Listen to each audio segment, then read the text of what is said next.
Halo teman-teman, dengan Diary Cewek Indigo di sini. Kenalin, nama gue Tiara. Gue adalah indigo humanis, interdimensional, dan artistik. Gue adalah kreator komik Diary Cewek Indigo yang ada di Instagram. Kalau kalian suka komik atau cerita keseharian tentang orang indigo, silahkan ikutin Instagram gue ya. Nah, kali ini Tiara mau bahas buku-buku yang Tiara punya nih. Kan di Instagram gue kemarin lagi bahas, kebetulan lagi bahas tentang Demon. Terus gue ingat ada buku favorit gue, udah lama sih nih buku. Nah, gue mau bahas. Judulnya adalah Bebas dari Cengkraman Setan. Ini buku lama sih, jadi mungkin teman-teman ada yang udah pernah tahu atau udah pernah baca. Karangan dari Rebecca Brown MD. Ada subjudulnya yaitu Kisah Pertobatan Seorang Tokoh Utama Gereja Setan. Wow, judulnya itu serem banget ya. Nah, gue bakal kupas sekilas tentang buku ini, ceritanya tentang apa, terus opini gue terhadap buku ini. Awal mula gue tertarik untuk bahas buku ini karena seperti tadi gue cerita di Instagram gue kan kemarin gue bahas ada sosok demon yang kayaknya disummon atau di-invite ke dalam sebuah video oleh orang bule. Dan gue jadi teringat, oh orang bule suka kayak gitu-gituan ya, maksudnya kayak witchcraft dan berhubungan dengan demon gitu. Terus buat teman-teman ketahui, demon ini levelnya berbeda dengan kuntilanak, genderuwo dan segala macamnya. Nah, kebayangkan maksudnya kuntilanak aja udah serem, apalagi ini beda kasta, beda level, beda jenis juga ya. Apalagi ini kan di luar negeri. Nah, buku ini Bebas dari Cengkraman Setan adalah cerita asli loh. Maksudnya ini cerita beneran, bukannya fiksi. Kalau misalnya kita cari di internet juga ya, itu tulisannya non fiksi. Jadi orang yang sharing bagaimana pengalaman dia struggling untuk keluar dari gereja setan. Buku ini gue dapetin dari mantan gue. Karena gue baca buku ini seru, terus gue kasih tahu dia. Nah, gue kan belum beli, gue cuma waktu itu baca sekilas di Gramedia. Gue kasih tahu dia, ada buku seru banget loh. Terus dia beli kan gitu. Terus gue pinjem dan jadikan hak milik. Nah, gue cerita sedikit ya. Jadi penulisnya ini kan si Rebecca Brown nih, buku Bebas dari Cengkraman Setan. Si Rebecca Brown ini adalah dia dokter. Nah, waktu itu cerita awalnya tuh dia dibuka dengan dia menemukan pasien. Jadi ada pasien yang gawat gitu dibawa, gue lupa sebutannya, dia pastor sih, gue nggak tahu itu pendeta apa pastor ya, kalau istilah mereka tuh pastor gitu, dibawa. Dan itu serem banget kondisinya. Sorry ya, badannya tuh luka-luka, dibakar sama pemuja setan gitu, terus badannya ditusuk sama obeng, tapi orangnya nggak mati, jadi setengah mati gitu. Nah, si Rebecca Brown ini jadi dia tidak sadar bahwa dia akan masuk ke dalam pertarungan dengan orang-orang di gereja setan gitu loh. Jadi kan dia dokter, terus dia punya rasa kemanusiaan yang tinggi gitu, dia pengen nolongin orang. Nah, menariknya di buku ini tuh ada dua orang yang cerita. Jadi si Rebecca-nya cerita, si dokter ini yang mau nolongin. Kemudian ada si Elaine, namanya Elaine ini yang tokoh di dalam gereja setan ini yang mau keluar. Jadi diceritain ganti-ganti, antara Rebecca cerita, antara Elaine cerita. Nah, si Elaine-nya itu memang kasihan juga hidupnya. Jadi yang waktu gua baca, dia tuh waktu lahir keluarganya miskin gitu kan. Terus dia juga nggak sempurna, maksudnya ada cacat, dia lahirnya sumbing. Terus kan papa mamanya nggak punya duit gitu. Terus pas tahu anaknya sumbing gitu, dia kan mau operasiin anaknya tuh. Terus dia nggak ada duit. Nah, ada suster di rumah sakit itu ternyata yang pengikut gereja setan. Dia bilang gini, ya udah nanti gue sama teman-teman gue bayarin ya, tapi nanti anak itu buat gue. Maksudnya ya pokoknya dia bilang gitu, anaknya buat dia tapi nggak dipelihara sama dia sih kayaknya. Terus gue minta darah lu sedikit ya, darah nyokapnya maksudnya gitu. Terus namanya orang miskin kan dikasih aja. Nah, ini kejadian di Amerika Serikat ya, jadi ceritanya emang settingnya bule gitu. Terus ya udah, si Elaine ini tumbuh jadi anak yang dia dibully sama orang, nggak tahu ya, mungkin mukanya juga waktu abis dioperasi juga masih agak bersisa cacatnya gitu. Terus dia dibully dan segala macamnya, sampai gue lupa ada ceritanya gimana. Akhirnya dia masuklah ke gereja setan itu. Nah kan memang dari kecil dia udah dijanjiin gitu kan, udah bikin perjanjian nyokapnya tuh nggak tahu itu suster tuh anggota gereja setan gitu. Jadi kayak nyari orang lah istilahnya. Nah, terus ini yang seru sih, pokoknya waktu di gereja setan itu dijelasin ada apa aja. Dan kan dulu waktu gue baca itu kayak 10 tahun yang lalu ya, gue tuh amazed banget karena kok bisa ada kayak gitu. Di sini tuh dijelasin banget sampai aktivitas-aktivitasnya, kayak ada Black Sabbath, terus ada iblisnya. Dan karena si Elaine ini akhirnya tuh dia naik-naik tingkat terus. Jadi dia jelasin ada tes-tesnya kayak apa aja sih untuk naik tingkat gitu. Terus katanya yang gue inget banget ya, ini yang seru. Jadi ada tesnya tuh, dia berdiri di satu aula gitu, ada satu orang tesnya pakai pistol atau senapan apalah gue lupa tuh. Terus senapannya itu ditembakin ke dia di depan mukanya, dan dia harus berhasil stopin itu peluru dengan segala kemampuannya. Itu gila banget sih, dan dia berhasil. Nah, si Elaine ini sampai dia tuh naik-naik terus sampai berhasil banget, sampai dia jadi pendeta wanita. Dan pendeta wanita ini kayak jadi skillnya jago gitu lah. Sampai akhirnya dia dinikahi oleh iblis sendiri. Itu waktu gue baca ngeri banget, karena apa ya, kok bisa ada kayak gitu loh. Dan yang lebih amazed, ini adalah kisah nyata. Gue gak kebayang kalau ini novel pun ini seru banget, tapi ini apalagi kisah nyata. Nah, terus buat teman-teman yang suka nih, ini detail banget. Itu ada adegan seksnya loh, ya adegan mantap-mantapnya ada dijelasin. Ada beberapa adegan, gue ceritain salah satu adegan aja ya. Jadi waktu dia diangkat jadi pendeta, terus dia naik lagi jadi mempelainya iblis, bener-bener dinikahin, itu ada upacaranya. Dan salah satu upacaranya itu jadi di hadapan orang banyak. Terus dia dinaikin ke suatu altar batu, terus bajunya dilepasin semua. Terus iblisnya itu ML sama dia di depan para pengikutnya. Udah gitu semuanya langsung jadi liar katanya, langsung berteriak-teriak gitu kayak melolong kayak serigala. Dan di situ langsung pesta seksnya campur-campur antara orang sama orang, ada orang sama setan. Itu serem banget, gila. Jadi ML-nya tuh udah nggak antar manusia lagi, tapi antar dimensi, antar sosok gitu. Terus yang menarik juga, bentar ya, gue buka dulu nih sambil gue liatin.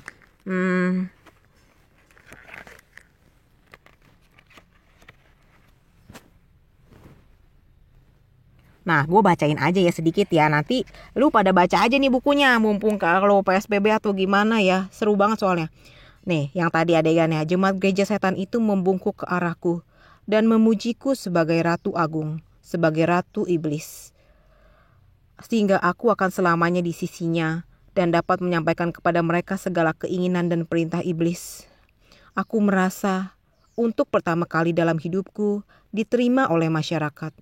Aku merasa amat bangga, amat disanjung dan sangat berkuasa. Sehingga tidak ada seorang pun termasuk iblis yang dapat menghancurkanku. Aku kemudian diletakkan di atas altar batu. Semua pakaianku ditinggalkan. Semua pakaianku ditanggalkan. Dan iblis berhubungan seks denganku untuk membuktikan bahwa aku adalah pendeta kepala wanita miliknya. Jemaat menjadi liar. Banyak dari mereka yang minum obat terlarang dan alkohol. Dan pertemuan itu menjadi pesta seks. Kemudian iblis memperdengarkan tawanya yang amat mengerikan. Tawa kemenangan yang tidak pernah ku dengar selama hidupku. Tubuhku menjadi dingin dan kaku. Aku ingat perasaanku saat itu. Merasa bersalah, kesakitan dan terluka. Kedinginan dan kekosongan yang aku rasakan malam itu tidak akan pernah kulupakan. Nah, anehnya setelah dia menjadi mempelainya iblis, dia tuh tidak merasa lebih bahagia loh. yang gue bingung gitu ya kan, maksudnya kalau udah sampai highest level, sampai udah jadi mempelainya iblis itu dia, tapi nggak ada damai gitu loh, nggak tentram, nggak bahagia lah hidupnya. Nah yang pas heboh itu, yang dia kan udah jadi mempelainya iblis kan, udah kayak the highest gitu, the highest position. Nah dia sampai cerita kemampuannya itu sampai gila banget, kemampuan supernaturalnya, sampai waktu ada orang macam-macam, itu warlock disebutannya. Ada warlock macam-macam sama dia. Dia tinggal plototin itu warlock, badan itu warlock mental ke tembok duar. Nah, terus yang seru juga di sini tuh dijelasin makhluk-makhluk yang kayak kita anggap itu mitos loh. Nah, dijelasin ada werewolves, ada zombies, ada vampires gitu, dan binatang-binatang aneh lainnya muncul. Nah, gue bacain sedikit aja ya. Nih, werewolves, zombies, vampires, dan binatang-binatang aneh lainnya muncul. Aku pernah melihat sebagian besar dari mereka. Ini merupakan rahasia yang amat ketat dijaga oleh iblis. Tak seorang pun mengontrol makhluk-makhluk ini kecuali iblis atau setan-setan yang berpangkat tinggi. Nah, jadi dia tuh sampai buku ini bagus karena selain dia cerita, dia juga jelasin bagaimana proses orang bisa menjadi werewolves gitu. Kok bisa sih gitu ya. Nah, ini menurut dia nih, makhluk-makhluk ini adalah manusia yang dikuasai oleh semacam setan yang amat kuat sehingga mampu mengubah fisik orang itu. Nah, bayangin aja sampai yang tingkatnya tertinggi kayak gitu, terus mau ditolongin sampai bertobat gitu loh. Maksudnya keluar sampai dari gereja setannya.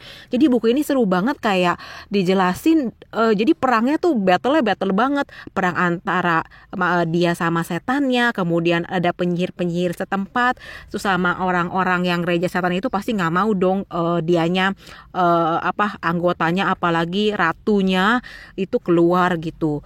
Terus si Rebecca Brown ini yang dokter ini bahaya banget. Pokoknya si Elaine itu sampai ditampung di rumahnya gitulah. Udah kebayang dong pasti rumahnya tuh diserang-serangin. Ini keren banget karena gue juga mengenal, jadinya buku ini ceritain memang 90% tentang setannya gitu ya, pergumulannya, tapi juga ada malaikatnya, sampai malaikat ada yang nolongin gitu-gitu deh. Seru deh pokoknya. Dan buku ini serem banget dalam artian horornya horor dalam arti keingetan terus. Jadi kalau kita nonton kadang keinget gitu kan. Sebetulnya yang serem itu adalah yang keingetannya. Kalau misalnya kita nonton film horor terus langsung lupa, ya itu mungkin gak apa-apa. Nah ini kan buku. Gua tuh sampai begitu baca buku ini selesai, itu kayak sebulan kemudian pun masih inget tiap adegannya gitu ya. Bahkan sekarang setelah begitu lama 10 tahun ada kali ya, gue tuh masih keingetan gitu loh, cerita-cerita di dalamnya, ada peristiwa seperti ini bisa terjadi. Nah, buat teman-teman yang kayak penasaran tentang dunia supranatural atau gereja setan di Amerika Serikat, bisa baca buku ini. Ini menarik banget. Supaya kita nggak hanya tahu tentang hantu lokal ya. Nah, di buku ini juga ya, di depannya aja waktu mau baca buku tuh udah ditulisin begini, bentar.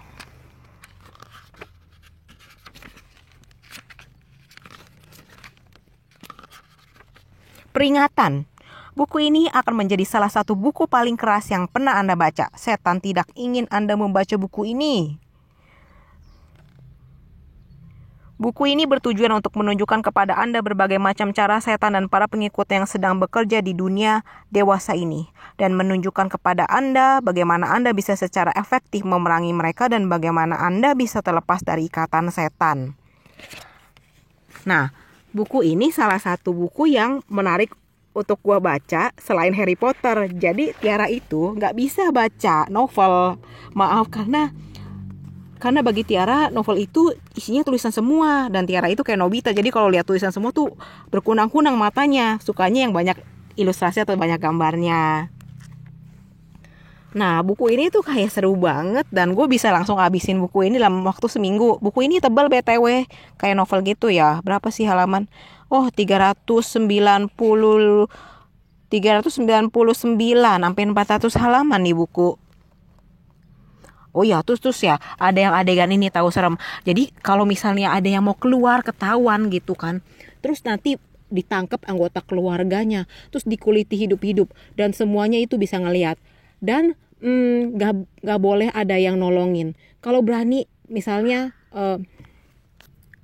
ada suaminya atau istrinya yang ketangkep, melakukan suatu pelanggaran atau misalnya mau keluar. Nah itu nanti ada suatu upacara mereka yang yang pelanggar ini akan kayak disalib terbalik terus disiksa dan dikencingin segala macam gitu. Terus kalau misalnya ada yang anggota keluarganya itu mau kabur atau mau tolongin, itu katanya ditomplok sama werewolfnya. Jadi di situ pestanya tuh liar banget dan banyak makhluk-makhluk aneh gitu. Dan werewolfnya itu bener-bener cabik-cabik orang di depan orang-orang lainnya. Dan mereka tuh bukannya takut, tapi mereka malah seneng gitu loh. Serem banget ya. Terus ada adegan yang pokoknya kan panjang banget tuh ceritanya, berantem-berantemnya banyak deh pokoknya. Kayak hidupnya tegang banget pokoknya. Terus ada adegan di mana waktu dia terakhir tuh ya, kan dia udah nolongin si Elaine-nya, si Rebecca-nya nih yang dokter baiknya.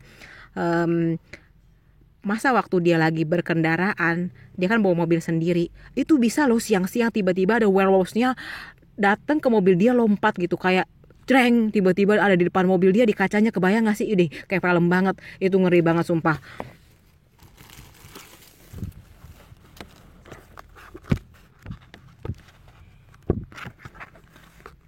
Nah, terus gue mau kasih opini gue tentang buku ini ya. Ada ya, ini buku ini memang seru banget. Tapi ada juga yang gue nggak setuju dari buku ini gitu ya, gue kontra. Kalau misalnya pengalaman mereka gue nggak tahu deh, kan mereka mengalami sendiri dan di Amerika Serikat ya gitu. Nah dia tuh tulis begini yang gue nggak setuju. Akupuntur juga merupakan salah satu bentuk penyembuhan yang menggunakan roh jahat. Agama-agama dari timur semuanya merupakan bentuk-bentuk pemujaan setan gitu. Terus dia juga kayak ngomongin meditasi sama yoga gitu. Setiap keterlibatan dengan agama-agama timur seperti meditasi transendental, yoga dan sebagainya akan mengakibatkan serbuan dan ikatan setan gitu. Nah, menurut gua sih ini nggak tepat karena banyak kok meditasi yang bagus, dan akupuntur itu juga bukannya kita ada perjanjian dengan setan. Kenapa gue bilang gak setuju? Karena mungkin ini dibuat dari perspektif orang bule ya. Terus dan juga dia waktu bikin buku ini tuh lama, tahunnya 1986. Jadi mungkin pengertian mereka tentang agama-agama di timur dan budaya-budaya serta pengobatan alternatif dan akupuntur meditasi itu belum sebagus sekarang. Jadi maklum lah ketika mereka ngomong seperti itu ya. Bagi gua akupuntur ya memang itu adalah ilmu yang berkaitan dengan kesehatan yang dari timur, tapi gue bisa melihat bahwa tidak melibatkan setan gitu. Nah, kalau kalian mau baca buku ini boleh banget karena seru banget. Gue menyarankan ketika kamu mau baca buku ini, banyak banget tuh sampai ini populer banget lah bukunya. Sebaiknya kamu juga memiliki pemikiran tersendiri. Jadi maksudnya tidak menerima mentah-mentah, tapi juga bisa berpikir dan memaklumi. Maksudnya iya settingnya dulu ini di tahunnya segini, terus 1986 kan, terus di Amerika Serikat kultur mereka seperti apa, kok bisa kejadian seperti ini ya gitu sih. Jadi kayak buat nambah pengetahuan kita, tetapi kita juga kayak bisa memilah mana yang baik dan mana yang buruk buat kita. Kayak tadi kan dia bilang meditasi itu buruk ya, kan enggak juga, karena mungkin ada teman-teman yang udah mengalami sendiri, itu enggak buruk kok, bahkan bisa mendekatkan diri pada yang maha kuasa gitu. Kalau menurut gua baca buku ini boleh banget sih buat tahu lebih banyak, karena dia nanti juga ada jelasin nih, gua kasih capture-nya sedikit ya tentang bagaimana istilah-istilah di dalam sihir gitu. Kayak nenek sihir terbang, katanya pakai sapu terbang, sebetulnya ini astral projection gitu. Bagus lah bukunya pokoknya. Nah, kalau misalnya dari segi penceritaan atau gaya bahasa, dia lumayan bagus dan eksplanatif ya. Maksudnya ketika dia ngomong tuh bahasanya ngalir, enak, terus kayak kita bisa langsung ngebayangin sendiri, nggak terlalu baku kayak gimana. Nah, terus udah gitu kan gue nyari-nyari ini kan, nggak sengaja juga nyari di Goodreads komentar orang-orang yang telah membaca buku ini. Nah, ini dari bule-bule sendiri nih gue bacain ya. Bule aja udah pada serem nih. This is the scariest book that I've ever read. And I had a lot of trouble sleeping during the time that I read this book. Katanya dia bilang ini buku yang paling nyeremin yang pernah gue baca, dan gue jadi susah tidur ketika gue baca buku ini. I think the book is super interesting. That's the 5-star rating. However, I don't know if I quite believe everything in the book. Jadi dia bilang bukunya menarik banget sih. Emang bener tuh dapat rating bintang 5. Tapi saya nggak terlalu percaya semua yang tertulis di buku sih. Nah, terus dia bilang this book is great for conversation and I would highly recommend to read this book in the daytime. Katanya buku ini tuh bagus banget conversationnya, pembicaraannya gitu ya. Dan saya sangat menyarankan buku ini untuk dibaca di siang hari. Iya, karena saking seramnya lu jangan baca malam-malam maksud dia. Kan maksudnya sampai bule aja walaupun nggak percaya sepenuhnya dia juga udah merasa serem banget gitu loh. Nah, terus ini yang kedua nih. Dia ngomong gini, I believe this book gives a lot of insight to the world of witchcraft and its ways. Jadi gue percaya buku ini tuh bisa kasih banyak input atau masukan, gambaran tentang dunia sihir ya gitu dan cara-caranya. Of course, one doesn't have to look far nowadays to see the effects of the goal of control and power. Walaupun ya sekarang kita kayaknya nggak perlu lihat jauh-jauh dah untuk melihat efek dari tujuan dari sebuah kontrol dan kuasa. When I started reading it, I was more disturbed than afraid. I believe that anyone who isn't afraid of the demonic and supernatural realm hasn't been exposed to the spiritual realm of the satanic kingdom. Itu terus dia bilang waktu gua baca itu gua lebih ke arah kayak terganggu, kayak terganggu, jijik, kayak gak nyaman gitu sih, lebih daripada takut. Dan gue percaya siapapun yang gak takut sama dunia supernatural atau demonik kayak gitu, pasti tuh belum pernah ngalamin sendiri dunia spiritual yang berkaitan dengan kerajaan setan, dia bilang. Tapi waktu gue baca dulu ya, memang kan kemampuan indigo gue juga belum terlalu berkembang gimana ya. Waktu gue, kan namanya 10 tahun yang lalu, itu memang udah seremin banget. Dan mungkin dia ngomongannya bener tuh, jadi takutnya itu lebih ke arah terganggu, kayak jijik gitu deh. Dan banyak adegan-adegan yang gore banget, kayak film show. Terus temen-temen pada tahu film itu gak, Hereditary? Ya kan itu kan kayak cult gitu juga kan, menyembah setan. Nah ini jauh lebih serem, kayak menurut gua tuh kayak 5 kali lipatnya cerita Hereditary. Hereditary itu kan nggak ada yang nolongin kan, maksudnya ya semua keluarganya akhirnya terjerumus ke dalam sana gitu. Tapi ini ada struggle-nya, ada perjuangannya gitu, dan itu makanya jadi lebih seru banget. Nanti kalau misalnya ada teman-teman udah baca, boleh cerita-cerita ke Tiara ya, bagaimana menurut teman-teman tentang buku ini. Nah, nanti kalau misalnya teman-teman suka sesi kayak gini, gue akan bahas buku-buku gue yang lainnya. Ini buku tentang setan, tapi gue juga punya buku tentang malaikat yang bisa ngimbangin kesereman tentang setan ini.